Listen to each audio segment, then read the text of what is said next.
Welcome to Will's World, your will overall, powered by Third Gen Physical Therapy and Sports Science Institute.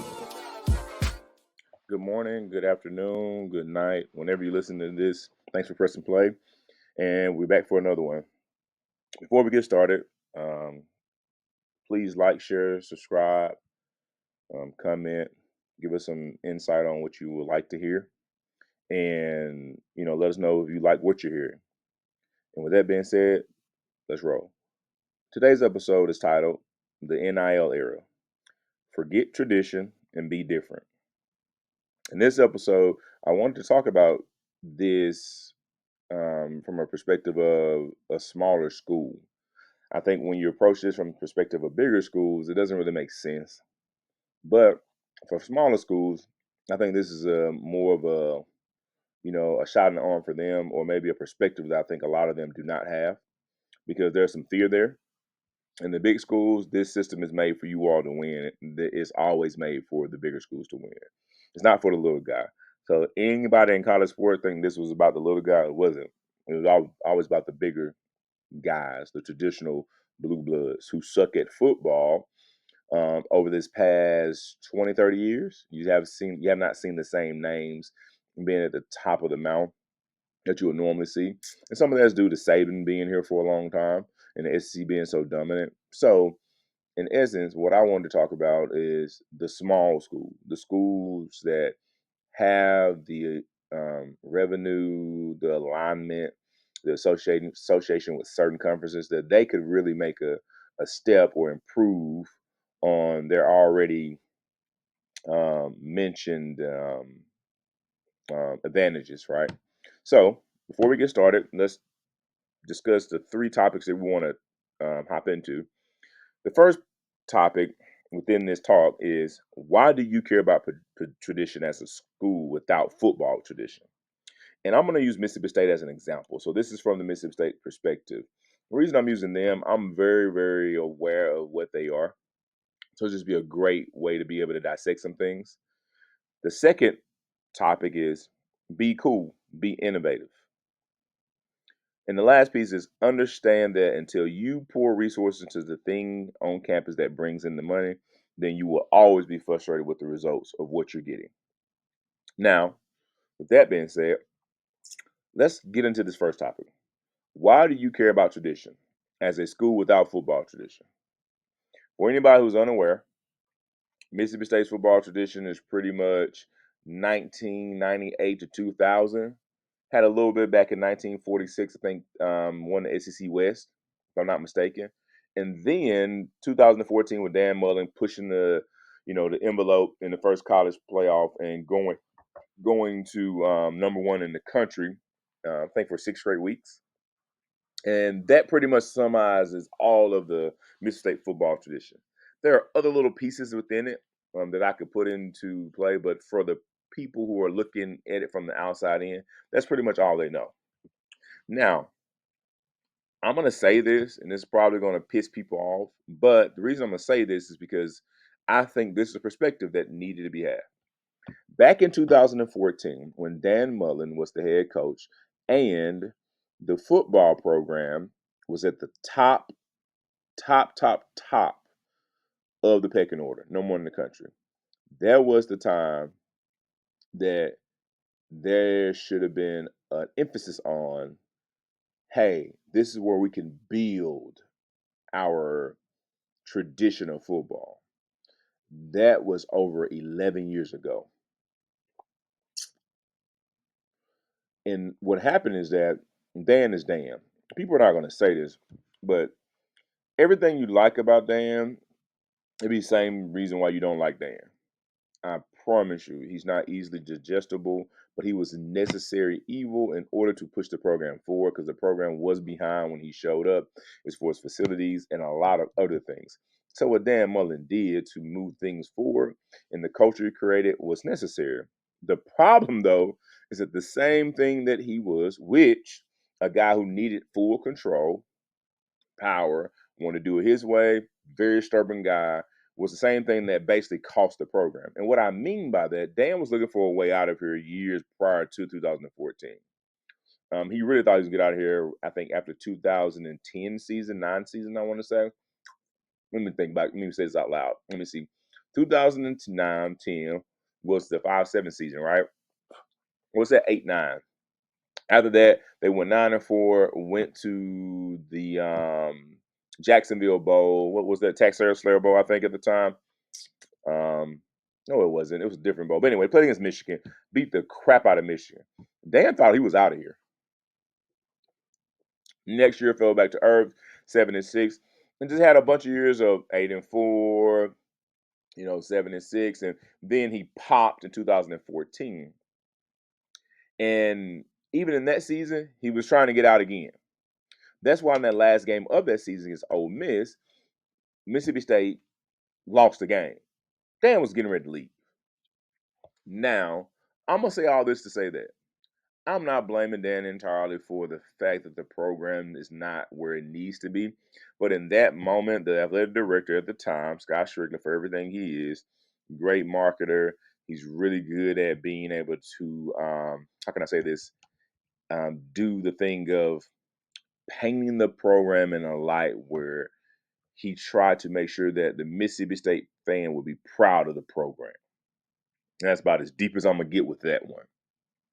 So I don't think he had the ability to be able to really do what needed to be done with Dan, which is in that number one year, that recruiting class, that whole access to the program should have been all go, no breaks. You should have had people in the facility.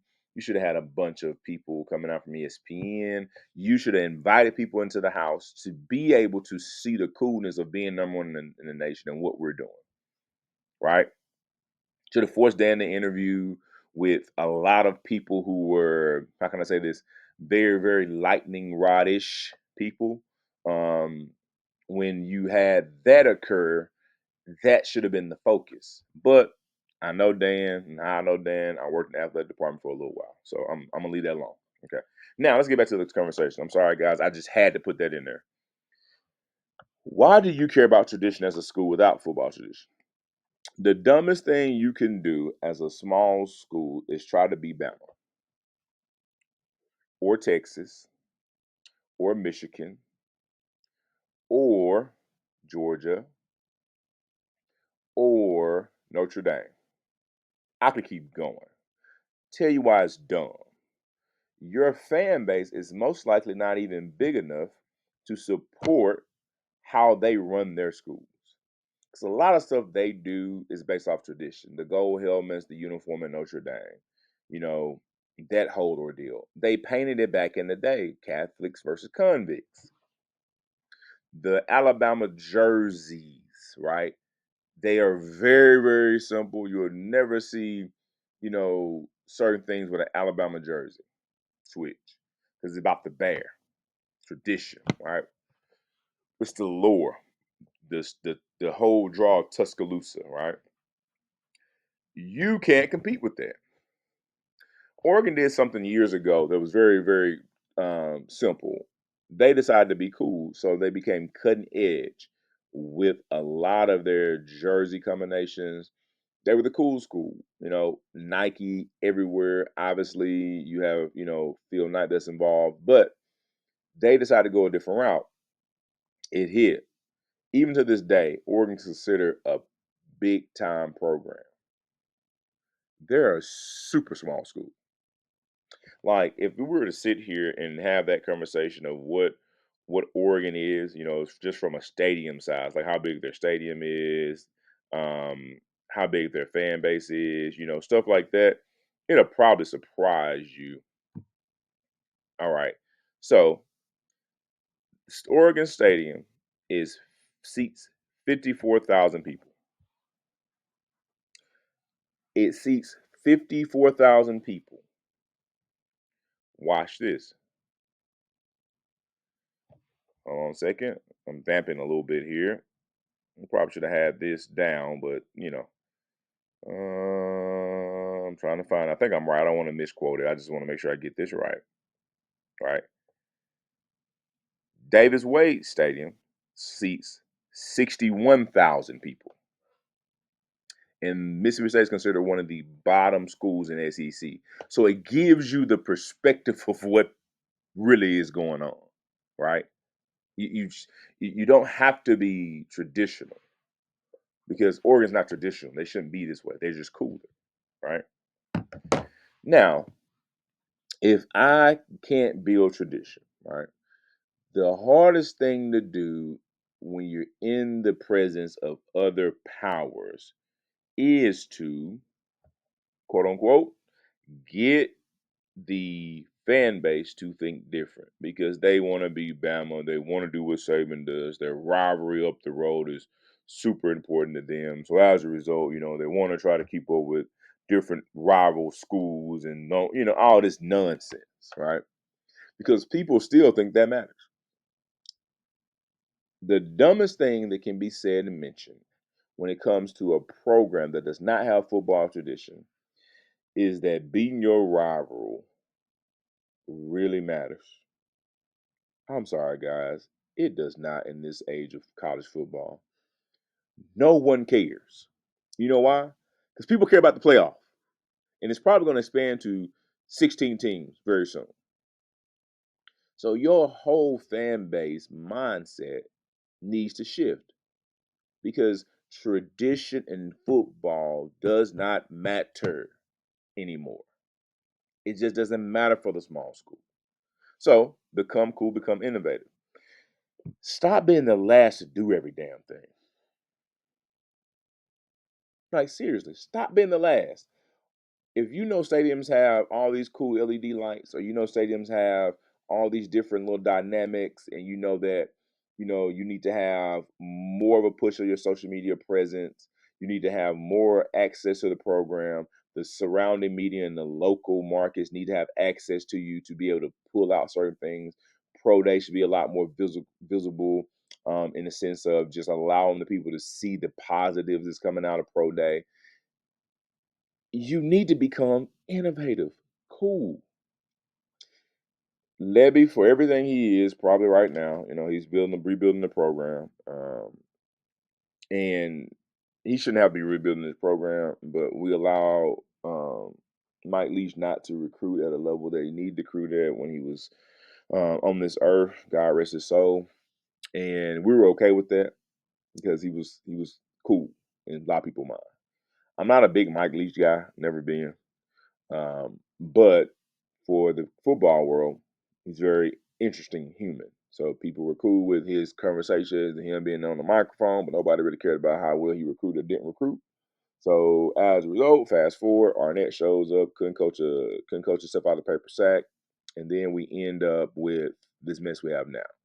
But the one thing Levy is doing that I don't like, and this is just me, is he's not giving the local media enough access to the team. When I say to the team, I mean practices, trying to get the message out of what you want the program to be, in the eyes of the fans. And you know what? This shouldn't even be allowed. The fans are literally paying for the players. Why do I got to convince a head coach in the SEC for the media to have access to these players and the practices so we can have some enjoyment on what we put in the program? Isn't that crazy as hell? Like, think about it. Think about it. You're at a school, you haven't won a thing, but you have a head coach that you're allowing to keep the media out of practice. My bad. Seeing the first 30 minutes of stretching. It makes no sense. It's the most dumbest thing you can think of when it comes to a program that does not have tradition. It's totally asinine.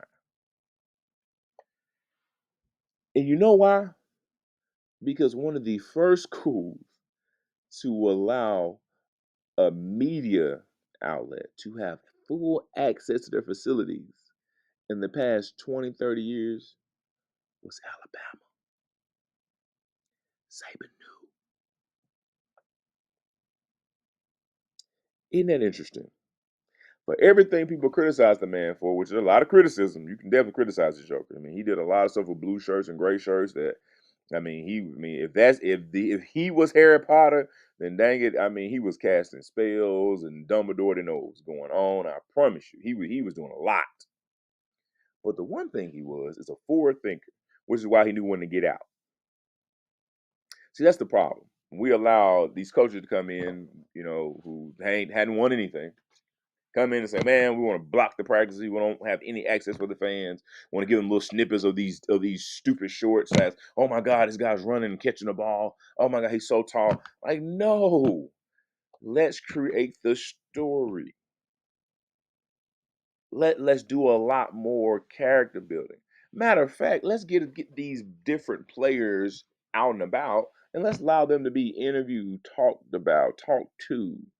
Hey, coach, how about let's record a session where you kind of let guys pull some stats out of a practice that don't matter to anybody, but the fans get excited about it and be cool, right? And this is going to push me to the next piece because this is about the athletic director, not about him personally, but the athletic director of any school at a small, population of students to just fan base. Period. Which is understand that until you can pour your resources into the thing on campus that brings in the money, then you will be frustrated with the results. Whew. Lord have mercy. Mm-mm-mm. Until you can pour your resources in their entirety into the football program of your institution, you're going to be frustrated with the surrounding results of everything else on campus. Give you a great example again. I'm using Mississippi State as an example because I know them really well. Chris Jans has been to multiple NCAA tournaments, right? Correct? People are more pissed about the fact that he's getting to the tournament and going to the first round and getting put out. Not the fact that he's going and being excited about that. They're more pissed about it than they are excited about going. I think he's been, what, 2, 3 back-to-back years, something like that? 3 times in a row? It has to be 3 because Josh Harper been 2 years. Yeah, so 3 years back-to-back since James been here. He's been there, correct? People were excited the first year. Now look 3 years after. Nobody cares. You really think that being in the tournament in basketball moves the needle on your campus? All right. Another step, right? I know people gonna be mad about this too. That's cool. Do you honestly think that winning at baseball matters one bit when it comes to the actual pushing and moving the needle on campus? I'll tell you right now, if I could return the baseball championship that Mississippi State won in order to sacrifice it for 3 straight college football playoff appearances, I would send it back right now. I bet no one can really name the last 5, you know, college baseball champions. I give you time. Go for it. You have to go look it up, right? Yeah, pulling your phone out. I hear rambling already. Yep, exactly. Nobody cares. Football, you can though. Easy. You can just go back 3 quick, right? And the reason for that is because it just moves the needle more. Way more exposure. You're good at football in the SEC or you're good at football, period. When you win, the impact that you have from that, you have increased enrollment, you have increased donor dollars, you can have increased a lot of things on campus, which then you can pull from that massive amount of money and start to sprinkle into the other programs. But your main maker of revenue needs to get the biggest and the most often bite at the apple in order for you to have some level of success and the actual excitement surrounding the other achievements of other programs. Baseball can't lead your school. Basketball can't lead your school. If your school is in the SEC conference, football has to be the leader. It just has to be. Why? Because people care more. Less opportunities, within the season to win games, right? Games, not a bunch of games, right? They mean more. You win it, you're going to get all this build up to go to your college playoff game, just all this great stuff. And the one time we had that, right, as a school, In 2014, it was squandered. For everybody in the NIL era at the sound of my voice, forget tradition. Be different. Nobody cares about the tradition. People care about the stories, the coolness, the next best thing. One of the most unsettling things last year is how unexcited people were to watch the college football playoff last 4 games before the championship. And even the championship. You know why? People don't care about those blue bloods anymore. The media does. I promise you, a lot of people don't care about it. Whew. Okay, guys. All right. I'm off my soapbox. Every now and then I have that moment of being able to talk about, my sports, and I enjoy talking about sports, and honestly, it's very fun for me because I'm a passionate sports fan, and when I get certain opportunities to be able to have different share perspectives, I just like to just start the conversation. Whatever any school wants to do, man, that's your prerogative. Do what you want to do. I don't get paid to run any school.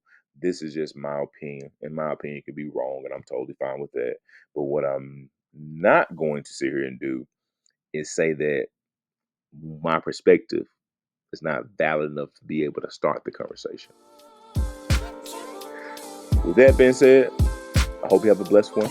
I'll catch you in the next one.